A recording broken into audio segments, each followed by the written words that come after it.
We begin the current Daf Masechta Nazir Daf Samach Beis. We begin on the second line down from the top of the Amud, where the Gemara continues the discussion regarding how to explain the words in the Pesukim that we bring by Erechin and that we bring by Naziris. What are the words Ish, as we had mentioned, coming to include? What's it coming to teach us in the parashas of Erechin? Some of the important terms and concepts discussed in today's Daf are the halach of Erechin, which is a specific type of a neder that you take regarding the person's age and gender.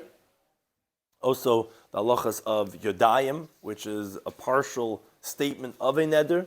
If that has to be what's called mechichis or ein mechichis, does it have to be indicative or not indicative about what you're coming to say? Also, that a person has to be very specific when he takes a neder, that it's clear what he's saying. On Beis, we're going to talk about the halacha of the inverse of our first Mishnah, of Rabbi Shloimy Schwartzberg, and regarding the halachic status of a slave, regarding if the master could be mefer or not be mefer his, could he force him to not keep his naziris because l'maisa he's a slave and he owns him and he doesn't want him to become weak if he's going to take a neder of naziris? And what's the halachic status when the slave runs away? Machlekes in the Mishnah, do we say that then he's still going to be forbidden, that he's going to still be permitted in wine, or maybe then he's actually going to be forbidden? And what's the halachic reasoning behind the two different opinions in our in that machlekes?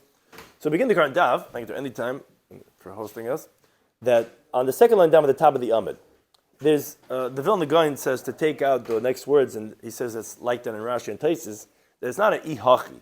This next part of the Gemara is not really continuing saying, if that's the so, that you just like said what you said, not really ihachi. The Gemara asks the following question. It says in the Pasuk, Ish kiyafli neder be'erkecha. It says if a man's going to enunciate a vow in your erech vow, be'erechin, the parasha of Erechin. Says the Gemara, Lomali. What do you need this for? What's the Gemara's question? And this is really why it would be a ihachi, because it is a continuation of what we said in the previous daf. Because the Gemara is saying like this: Mechti, let's see. Ha'iskesh Erechin le'nadarim. L'maisa, in the Torah, it compares Erechin to nadarim. Where does it compare? The Damakar Pasuk says Ish kiyafli neder be'erkecha. It says the man's going to enunciate a vow by your Erechin, so it compares a neder to Erechin.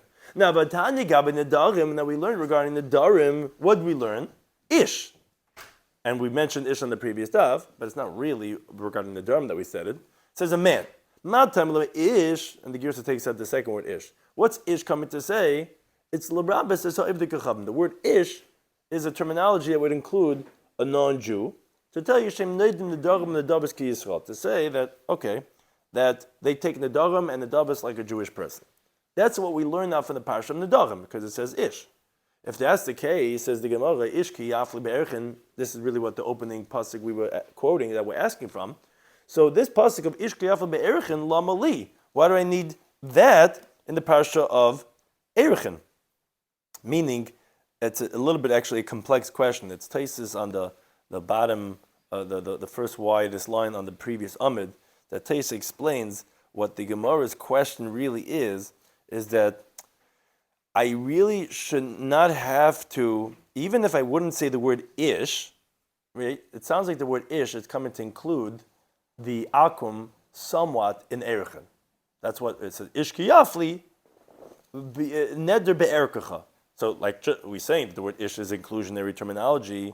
So the Gemara's question is, wait a second, why do I have to say Ish by Erechin that I would not have explained the miyut of Bnei Yisrael to exclude Goyim, because as we remember from the previous daf, like maybe that's what the ihachi is, but we said it says Bnei Yisrael by the parasha of Erechin, so that excludes Akum from Erechin. But the Gemara is saying I would never have thought to say that Bnei Yisrael. It's a complex question. I would never have thought to say that Bnei Yisrael would exclude Goyim, that they cannot be nerachin. I would only exclude Goyim that they cannot be marichin. Why? Because I would have explained it to say that they cannot be marich, because logic would dictate that from the pasuk of that compares neder be'erkecha, that I compare erechin to the halacha of nedarim and nedabas as much as possible. Now, if by nedarim we say that not only he's not only the subject of a neder, he could take a neder. So if I'm going to compare it to neder nedabas ki Yisrael, I would for sure say that he could be the subject of erech vow. Okay, I'll be reminding him that he cannot take the erech vow itself, because it says Bnei Yisrael. But to be the subject, I don't need to have no word Ish to include that. So why did it say the word Ish by Erechin, which, okay, all along in the previous daf, we were assuming, how do I know that Akum can be Nerachin? Because although Bnei Yisrael excludes them, Ish includes them. And so is it excluding or including? So we said in the previous daf, they're okay. Bnei Yisrael will exclude them that you cannot take an Erik vow, but Ish will include them that they can be Nerachin. So the Gemara is now, Ihachi is asking, saying, wait a second, I don't need Ish to include that it can be Nerachin. The pasuk equates Erechin to Nadarim, and Nadarim can be Nodim Darvis Ki Yisrael. So for sure he should be allowed to be the subject of the vow. That's the Gemara's question. So a little bit of a complexity to the question. It's not just Stam, why say Ish, as the way Taish explaining, there's depth here to the Gemara's question. So the Gemara says, you're right. You don't need Ish to include that they're Nerachin. That you're right. You know from Smacha, because we compare it to Nadarim. Ella rather, the Gemara is going to attempt a few approaches to say, so what does Ish coming to tell me? Elahai Ish Mibayle for something else. Lasuya Mufli Samachlish. There's halacha that a boy who's 12 years old, he's an understanding and discerning child. He's close to the age of bar mitzvah, and he understands what the Ndarim are. There's halacha that Ish is inclusionary terminology. Who are you including? Even though a year before bar mitzvah, he could also take the Erech vow. That's what we're including. Says the Gemara, okay, that's not good according to everyone. This is good according to the one who says in Mesechta Daf Memvav Mabeis that muflas hamachlish deraisa, that the halacha of a 12-year-old boy is a biblical halacha. So you could say that the word ish is including him. That's the biblical source. Which is a machlekes over there. According to the one that says that the halacha of mufla is rabbinic, then ish kiyaf lamali. Obviously, that's not what ish is coming to include because it's not a biblical law. It's only rabbinic. So it says the Gemara. Okay, different shot. It's actually included a 12-year-old non-Jewish boy.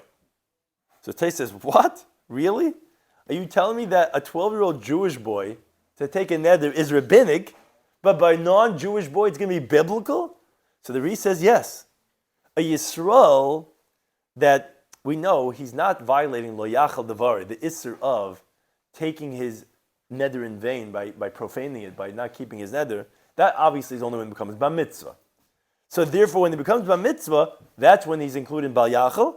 So therefore, we darshan whoever is not included in bal yachal of profaning is not included in the halach of hafla of taking a neder in the first place, as the Gemara says over there in Masechtas Nida. So we're going to exclude a mufla samach ish. That's a Yisrael. But an akum who never is included in bal yachal, you cannot be mayed him from bal yachal to exclude him from hafla. So actually, contrarily, we're going to actually include from ish a 12-year-old non-Jewish boy, in contrast to a 12-year-old Jewish boy. Okay, but says the Gemara, this is only going according to the one that says by Erechin that Bnei Yisrael Nerachin. This is a machlekes that we had referenced in passing in the previous daf, and this is where the machlekes is mentioned. That the Bnei Yisrael, Jewish people, could be Nerachin, could be the subject of an Erech vow, but Nerachin, a non-Jew cannot be the subject of an Erech vow. Now, you would think to say that the non-Jew cannot take the Erech vow. Ish. So it says ish, that actually he could take the Erech vow. So that's the inverse of what we said in the previous daf, because it's the machlekes. So according to that Madama says the Gemara Shape would make sense that I understand that the word ish would include a 12-year-old non-Jewish boy to say that even then he could be marich, because usually you have to be an adult to take a vow. Okay, a year before also you could do that as a non-Jew who could be marich, who could just not be, just can't be nerach. But according to the one that says what we quote on the previous daf, Bnei Yisrael Marichin, no, only Jews could take an Erech vow. And the non-Jew could not take an Erech vow. Now, you would think that he cannot be the subject of Erech vow. Ish, that's where Ish comes included, that it could be the subject. I don't understand. I felt a tinnik ben chaydish, and even a child that's a month old is already the age of what the Torah gives Erech value to. Bariduchehu. He's already considered the age of Erech vow. Halacha mufla samach ish wouldn't make sense to include a non-Jew to be the subject of an Erech vow. So then the question is, Kiyaf Lamali. According to that Manda Amar, it wouldn't make sense to include a Mufla Samach Ish that's to be the subject. Subject, you could be a month old. So according to that Manda Amar, what does Ish Kiyaf come to teach me? So rather says the Gemara a different pshat. Amar Rab Rava says, Lasuya Ovid Kachavim Gadol. It's actually coming to include a non-Jewish adult. What do you mean? So the Gemara explains. The Avagav the Gadol, although he's an adult, but if any day lahaflis, if he doesn't know how to clearly enunciate his vow, in other words, we're coming to teach you that even though he's an adult, if he doesn't know how to be mafli, if he doesn't know how to say a neder, it's not going to be a valid neder, because in contrast to Yisrael, even if he doesn't know how to properly enunciate, if he's an adult, it's still going to be a neder. Now, this that we're saying, so Taisa asked the obvious question is, wait a second. It said in the Brisa, and that's the mandam you're going on, and you would think that the akum would not be the subject of an erev vow. Tamlema ish, but then you tell me it's about an adult, about being mafli, about taking erev vow. Says Taisa, you're right. Love davka. The halacha of being that they're the subject of erev vow, according to that mandama, it's actually a smach ba'alma. The primary pasuk, according to that mandama, actually is teaching an adult that doesn't know how to be mafli. And to be nerech is from the svara of the pasuk of Noidin Davar Yisrael to say that, okay, if he could be take a neder, then for sure he could be the erech, he could be the nerech. So that's what Taisa explaining. That's what the pasuk is coming to teach me.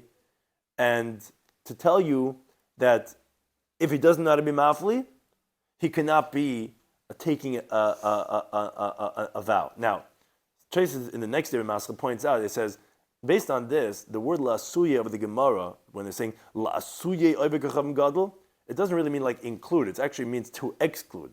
It's coming to tell us, when a non-Jew does not know how to be mafli, his neder is not going to be a neder even though he's an adult. And conscious by Yisrael, where if he's a gadol, his neder is going to be a neder even if he doesn't know how to be mafli. But then it says, wait a second. We're talking...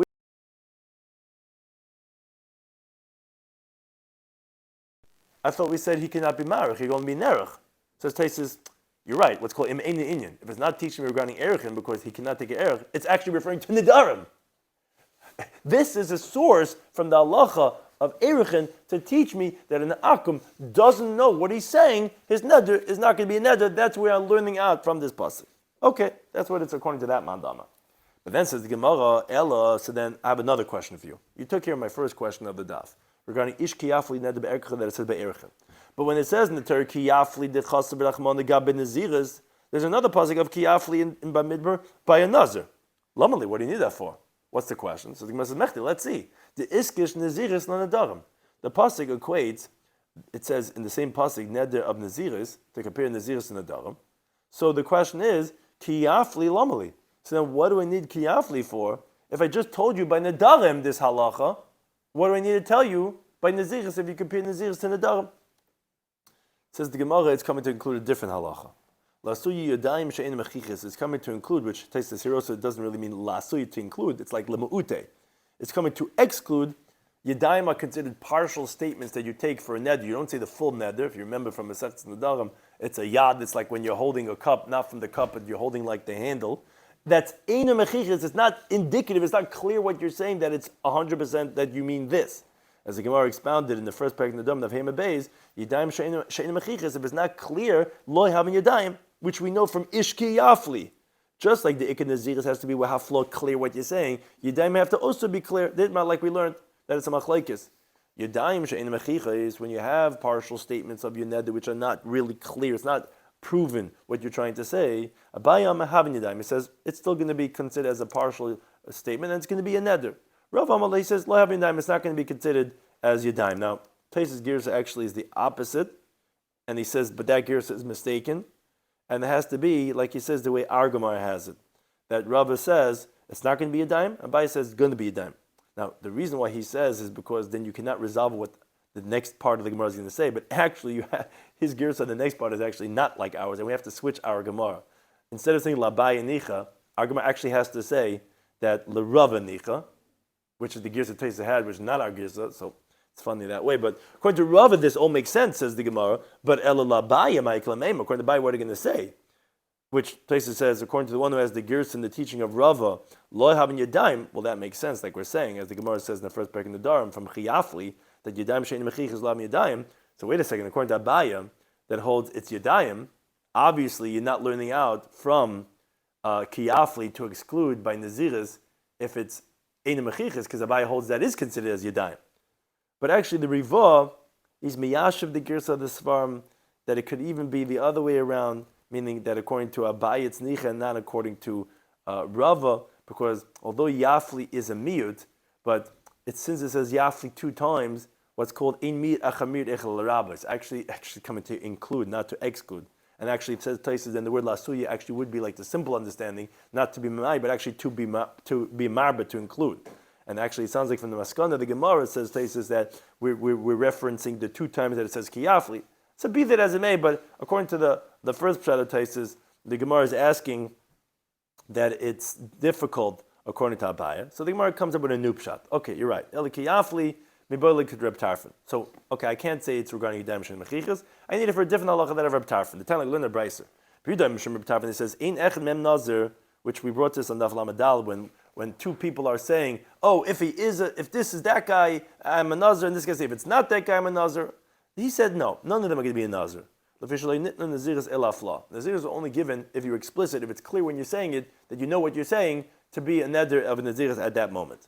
So you see that you know that from Kiyafli, that's what we're learning out from Kiyafli by Naziris. So it's that's only going according to Tarfon. But the Rabbanon, according to Rabbanon, that they say in that parak that they're all going to be Nazirim, and you don't have to be like Lahafli. So Michael Mem, according to Rabbanon, what are you going to say? This is the final pshat in the Gemara. You need to look at the time like Luna Braisa. Heter, it's actually teaching us regarding Heter in the Dharm. Heter in the Dharm Perchem Ma'aver. The first time the Tanakhama says that permitting a neder, Perchem Ma'aver, flies in the air. Really, there really isn't much to rely on regarding this halach of Ataras Nadar. But Lezam says, no, it's not true. They have what to rely on. Kashem says in the Pazim Yikra Ish Kiyafli, and it says Kiyafli. It says Ishtepam 2 times, as Taisus brings one in Parashat Nazir and one in Parashat Eichen, which are the 2 that we mentioned before. Now, Taisus points out that we're only going to use the word Kiyafli, but we're not telling you what does the word Ish say in both places. So Taisus says, yeah, maybe because you had to say the word Kiyafli, you had to say Ish. Many times the Torah does that. It has to repeat it for one specific thing, so it says the whole thing. Because you can't say Kiyafli, you have to say a man Kiyafli. But what are the 2 times Kiyafli? Echad Afla Isser, one is coming to tell you for the word halach of Afla for Isser, meaning that not to be Mavatla the Neder when there's no Charata. The Echad Afla Heta, one is telling you Hafla Heta, meaning when there is Charata, then the Torah is telling you that, yes, explicitly that's going to be permitted. That's what Kiyafli teaches, both by Erichin and by Naziris, and therefore that's the source, that's the halacha, what is coming to teach me in these 2 different places. In Tamid Beis, the inverse of our first Mishnah, which we said that there's a chaymer benashim mibe avadim, that we said that by avadim he could force the eved not to keep the nazirs in contrast to the wife. Here it's the other way around. This chaymer ba'avadim and benashim, a stringency that applies to a slave over that of a woman. What is that? Because shumei for nidri ishta, a man, as always, all his wives nadarim, he could go out and nullify his wife's nadarim. But he cannot go nullify his slave's nadarim. Because as Taisa explains, that even by a Naziris, that we say that if he's allowed to protest, as we said in the first Mishnah, but let's say after he protests, he's agreeable, he says, okay, you want it, fine. Then he cannot be matered anymore. Only, let's say, Hataras Chacham, when he goes to the Chacham. But he himself cannot be matered by a wife. He could be matered, he could be mefer, but not so by a slave. As the Mishnah explains, Heifel Ishtoi, if he nullifies his wife's neder, Hafar Lamas, it's nullified forever. Whereas Hafal Avdoi, if he's nullifying the slave's neder, it's only if Yotzal, meaning, and what happens if Yotzal Cheres, if the slave goes out free, meaning when the master subsequently frees him, the Girsa takes out the Vav, then Masham Nazirusai. He has to fulfill his Naziris. Which Taisa points out, just that we're saying he's Meifel Avdoi, that's not really precise, because he cannot really be Meifer. I mean, he's allowed to protest. When he protests, like we said in our first Mishnah, the Eved's not going to be able to keep his Naziris. But Lamais is not being Meifer. That's a stringency that's by Avadim over that of women. So tomorrow we'll learn the Brisa that elaborates on this halach of our Mishnah. The Brisa says, Lamad Rabbi Koifai. For what could a master of a slave force him for? So, like we said in the Mishnah, it's L'Naziris, it's only for the halach of Naziris that he could force him, which we said in our first Mishnah that he could protest regarding his Naziris. But if a slave wants to take a neder or erichin, that a master cannot force him in that area. So the Gemara wonders, why is Nazir different? Because the Torah says, lesser is Hanashem, we quoted this in the previous Daf, that if someone wants to take a prohibition on his life, which Taisa points out actually, this pasuk is not by Nazir, it's actually by Nadarim, but in the first parak Nadarim of Gimel, we actually compare Nazir to Nadarim. So you'll say, okay, it's only b'misha nafshe kenuyla, only someone that his life is acquired to him, Yotze Evet shein nafshe kenuyla, that excludes a slave that his life is not acquired to him. But that's the case of Lagab in the Nami, like the Rosh points out, when the primary pasuk is by Nadarim. Why would you say that it's excluding an Evet from Naziris and not from Nadarim? So Rav Sheshes says, no, what are we talking about over here? Why are we saying that the master could only force him to subdue him regarding Naziris, but not regarding Nedarim, is Kagon Shoye Eshkol Shel Anava Munach Lefanav. But talking about there was a cluster of grapes lying in front of the slave. Gabi Nedarim by a vow, the Chi Mitzvah Bahai, if let's say says, I'm taking a neder, I'm not going to eat this cluster of grapes. No problem. Le Mitzvah Bachrini doesn't become forgiven other cluster of grapes. So Le Matzah Kafale. So why should the master be able to force the slave? What shaykhs? What does he have with the slave's neder? I'm not eating punk this cluster of grapes. But Gabi Nazir is, but by a neder of Nazir is the Chi Mitzvah. If he becomes forbidden in this cluster of grapes, it's a Bakul becomes forbidden in all grapes in the world and all wine derivatives and all those things. Then Matzah Kafale. Then he can force him. As Tais explains, the logic would dictate that the miyut of Misha Nafshe Kanuyalai would apply by something that he becomes forbidden in all grape items. And therefore the slave is going to become weak. And he's not going to be able to work so well. So logic would tell us that the pasuk is telling us, then the master can be ma'akev because you're not Nafshe Kanuyalai and because you're a slave. That would make sense by Naziris versus that of Nedarim. And that the Gemara says, whoa, not so fast. Yeah, in the general sense I get what you're saying. But for Gabi Nedarim, regarding a vow, Milo Skin, can't a vow be talking about the Lekelahai Eshkol? That all he has is this cluster of grapes? If he doesn't eat it, Chalish can become weak? And even so, you're telling me that Avaloil Nedarim? But why is that different? He's still going to become weak by a neder too. Why is that not excluded from Lesser Isal Nashra, which actually that pasuk is actually by the Parshat Nedarim itself? So Elam Rabba, rather Rabba says, you're right. If all there was the cluster of grapes, you're right. He would be able to protest regarding his neder too. But we're talking about where there was a grape seed laying in front of him, which Tay says is not good to eat. So Gab in the Dharm by a neder, if he takes a vow, I'm not eating this grape seed, okay, fine, no problem. Bahayud the mitzvah, he's only forbidden this one grape seed. Le Matzikafel, he can't force him not eat this grape seed. But Gabi Nazir by a Nazir, the Itzad Bechrin, when he becomes forbidden in this grape seed, he becomes forbidden in every wine derivative. Okay, Matzikafel, then they can force him. Says Gemara, wait a second, no, but Gabi Nadar, Mila Eskin, you think a neder is not also talking about that sometimes he'll be strengthened by eating a grape seed, or some other thing that's good for him that is going to strengthen the Lekela High Chartzen? Maybe there's only this one grape seed. If he's not going to eat it, he's going to become weak. So why are you excluding neder that he cannot protest on that too? So Elam Abai, rather Abai comes up with a whole different approach to explain what the Bryce is saying.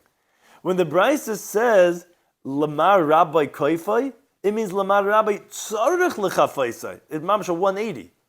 What does the master have to protest to force the slave? That's only by Lenaziris. And to the contrary, he doesn't even have to force him to protest him on his neder. And he doesn't have to protest on the oath, meaning there, even without protesting, he's anyways going to be mutter. Says Gemara, my time, what would that be? Says the Gemara, because the Amakra, the Pasuk says in Yikra, when you're taking oath, it says you could take it lahara or lahetiv, to do bad or to do good. Now, mahatabadisha is just like when you're doing good is something volitional, something that's voluntary. That means to say afardradishus. That means to say also when you're doing bad also has to be something that you have permission to do. Yotz lahar lachem, that excludes if you're doing bad to others. She'ena rashus biyadi, that you don't have permission to do that. I mean, just like we know doing good is permission. So to bad has to be with permission. That's not if you're doing bad to others. Oh, so therefore, for Nedarim, even without the master protesting, the neder does not take effect because that's doing bad to the master, because he's weakening the Eved. He's not going to be strong to do the work. And we learn that Nedarim from Shavuos, which it says in the Pasuk, Lahar Leheita. But Naziris, even though we just mentioned throughout the Sugya, this stuff and the previous stuff, that the Pasuk compares Nazir, the Naziris to Nedarim, so Tais being from a Rabbi Yitzchak, because we said in the first paragraph of Gimel Beis, that Naziris will take effect even on something that he has no rishus to do. What does that mean? Let's say a guy swore, I'm going to drink wine. And then he says, I'm a Nazir. The Gemara Darshan says, Lesser yain mitzvah kayin rishus. The mitzvah wine, like the vow that you took, you can drink wine, is going to be forbidden, just like wine that you have permission to drink. So obviously we see that Naziris takes effect even on something that you don't have rishus to do. So therefore it's going to take effect also on the Naziris of an Eved, as long as the master doesn't protest. You're right, if the master protests, regarding that is where we make the drasha lesser isal nafshay. Since he doesn't own his own soul, so the master's protest is effective. Because if it's not teaching me anything regarding the Dharma, even though that pasuk lesser isal nafshay by the Dharma, because we said by neder you don't have to protest, because it's lahara lahetev, it won't qualify because he's doing bad to his master, so therefore it'll teach me something regarding the ziras. Now Taisus just points out a very important diuk. He says, if the beginning of this brisa we quote in the Gemara said what could the master force him for, which we're explaining what does he have to force him for. We said for Naziris. But we said, Avaloy l'nadam v'la'erechin. Taisus just explains, when we're saying Avaloy l'erechin, it's not the same thing as we say, even on the same sentence, Avaloy l'nadarim. Because all it means to say is that the master's macha is not going to be effective by erechin at all.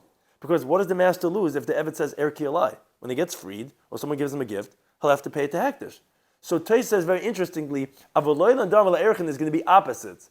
Loy l'nadarim is, you don't have to protest by Nadarim because it's not taking effect at all. Loy l'erechin is, you can't, because what rights do you have? So, it's not interesting. Loy l'nadarim l'erechin is just different. But al kapanim, we answered the question, why is Nadarim different than Naziris? Because Nadarim doesn't qualify for its comparison to Shvuah, which has to be lahar lahetiv, and you can't do lahar lachem. And if you're taking a neder, which, the chartzin is going to be good for you, no, then you know what? This is not even a neder for you because you cannot do bad to the master. Naziris, you see, you could do things that you don't have rishus to do. As we find that you could do lesser yain, mitzik yain, rishus. So therefore, Nazir, I would have thought to say that it would take effect, and it does. Only if the master protests, that's what lesser is. I'll never teach me that he could be kaifa, that he could force it, but you don't have to be kaifa. Now we continue with the halacha in the next Mishnah that rounds off this discussion of the previous Mishnayos regarding that of an Eved. So the Mishnah tells us, Over mikeneged panav, which Taisus is on the top of the Amid, that as a continuation of the Taisus of the previous Mishnah, if the slave leaves the master, meaning he runs away from the master. So we have machlekes in the Mishnah, what's the halacha? Me'ami says lo yishta, he says, okay, he cannot drink wine anymore. And Rabbi Shloimy Schwartzberg says, no, he could still drink wine. If you recall, we said that the Eved, when his master protests, he could drink wine, even though he takes a neder of Naziris.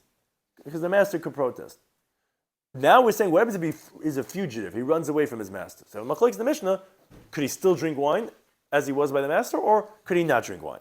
So says the Gemara, lema, let's say, but the Shmuel kamifli. Let's say the machlekes tanoim isn't the halacha of Shmuel, because as Taisus explains, importantly, the Gemara at this point understands when the slave runs away from the master, we could presume that the owner was miyayish, already gave up hope, and that's like hefker. Like he was like, okay, he's on the list, I'm never seeing this guy again. So what would the machlekes be? Dama Shmuel, Shmuel says the following halacha. It says a mafker avdi, if someone makes his eved hefker, on the list. Halacha is, yatz l'cheres, he goes free, and you don't have to give him a document of emancipation. He's free already. That's the machlekes.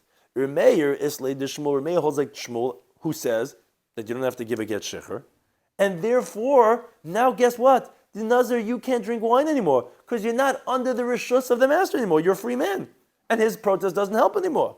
Whereas Rabbi Yosi, Leslie de Shmuel, Rabbi Yosi does not hold of Shmuel, and since he's not going free, so therefore the master's protest is going to help. Seemingly, the machlekes is the machlekes in Shmuel's halacha. The Shmuel says, no. The Kulam, I can tell you that everyone, Islu de Shmuel, holds the Shmuel's halacha. That you're right. If a master is mafker his slave, he goes free and he doesn't need to get shecher. Here, the slave who runs away, as Taisus explained, it's not where he's giving up hope, and therefore we're not considering this Eved as hefker. So wait a second, so what's the machlekes then? So the Gemara says, I'll tell you, it's something else. Yes, he's under the dominion of his master. He didn't give up hope. And to the contrary, actually hopes he's coming back. But the one that says that he could still keep on drinking, yes, Sava he holds, slave. I mean, he's going to come back. And Lishtri Chamra, I want to be able to continue drinking wine, that he doesn't become weak in the interim when he's running away. But according to one that says he cannot drink, Sava he holds, no, to the contrary, let him be in pain. That he comes back. So Remeir held that he cannot drink anymore. He holds that the master is not particular if he becomes weak when he's not by him. To the contrary, he wants him to become weak. He's like, I miss a drink, so that he'll come back to him to drink wine. Because again, he has the halacha of Naziris. It's just a domestic protest, and he's keeping the halacha. He keeps the halacha like a woman. Rabbi Yosi holds that no, he could drink because the master doesn't want him to hold back from wine so that he's going to come weak. He's not going to have so much koich when he finally gets him back. And that's a machlekes. Never could be everyone holding. Shmuel, thank you to any time for hosting us.